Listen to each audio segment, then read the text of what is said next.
Bismillahirrahmanirrahim. Assalamualaikum warahmatullahi wabarakatuh. Saya Sulfani Rahmalina, NIM 2114010008, kelas PAIA. Baiklah, di sini saya akan menjelaskan materi tentang wahyu, ilham, dan gharizah. Materi pertama itu tentang wahyu. Pengertian wahyu secara bahasa, wahyu berasal dari kata waha yang berarti meletakkan dalam pikiran. Makna dasarnya yaitu alfa yang berarti tersembunyi dan asur'ah yang berarti cepat.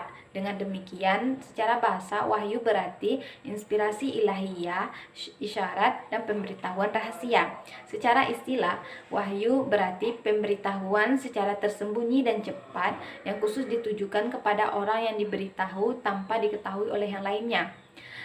Menurut Muhammad Abduh, wahyu berarti pengetahuan yang didapat seseorang pada dirinya sendiri dan dengan keyakinan yang penuh bahwa pengetahuan itu berasal atau datang dari Allah Subhanahu wa taala, baik penyampaiannya melalui perantara atau tidak. Wahyu diambil dari bahasa Arab dari kata waha, yuhi, wahyan yang berarti isyarat atau petunjuk. Wahyu adalah pernyataan Allah Subhanahu wa taala yang diturunkan kepada para nabi atau rasulnya untuk disampaikan kepada umatnya.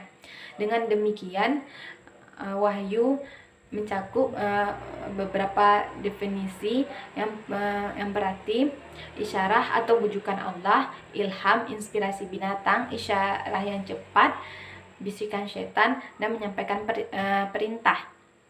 Hakikat wahyu ada dua. Yang pertama yaitu firman Allah Subhanahu wa taala yang disampaikan kepada para nabi-nabinya. Yang kedua, risalah yang disampaikan oleh Allah kepada para nabi dan rasulnya. Macam-macam wahyu ada tiga. Yang pertama, wahyu secara langsung. Yang kedua, wahyu melalui perantara. Yang ketiga, wahyu berbentuk suara. Penyampaian wahyu kepada para nabi ada dua cara. Yang pertama, melalui perantara malaikat Jibril, bisa dalam bentuk wujud aslinya, bisa berbentuk manusia, serta bisa seperti suara lonceng. Yang kedua, secara langsung, yaitu bisa dalam mimpi yang benar, dari balik tabir. Materi yang kedua yaitu tentang ilham. Secara bahasa, ilham berarti menelan, meneguh, mengajarkan, dan mewahyukan. Secara istilah, menurut Muhammad Abduh, ilham berarti perasaan halus yang mana jiwa merasa yakin dan terdorong pada apa yang dicarinya tanpa merasa atau mengetahui dari mana datangnya. Yang karakteristik ilham, yang pertama, persamaan antara wahyu dengan ilham.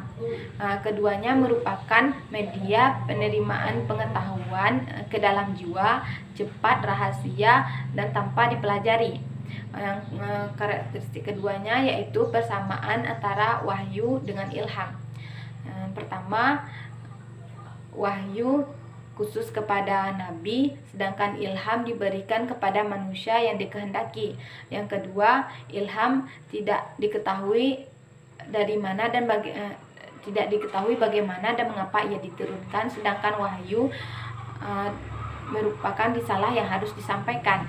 Yang ketiga, wahyu datang melalui atau dengan perantara malaikat Jibril, sedangkan ilham datang melalui penghujaman langsung oleh Allah Subhanahu wa taala kepada orang yang dikehendakinya.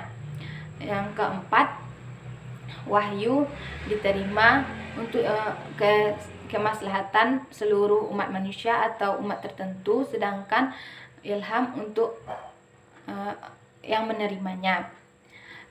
Yang ketiga, karakteristiknya itu perbedaan ilham dengan ilmu. Yang pertama, ilmu dipelajari berdasarkan pemikiran dan pengetahuan serta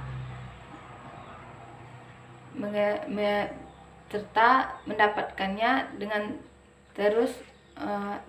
semangat yang terus menerus. Sedangkan ilham yaitu tanpa melalui proses pemikiran dan serta untuk mendapatkannya tidak perlu mempelajarinya. Materi ketiga yaitu tentang garizah. Secara bahasa, garizah berarti naluri, insting, serta merupakan fitrah bagi manusia. Pengertian garizah secara istilah berarti kemampuan berbuat atau bertingkah laku tanpa melalui proses belajar dan merupakan pembawaan sejak lahir. Baiklah, sekian yang dapat saya sampaikan. Lebih dan kurang saya mohon maaf. Wassalamualaikum warahmatullahi wabarakatuh.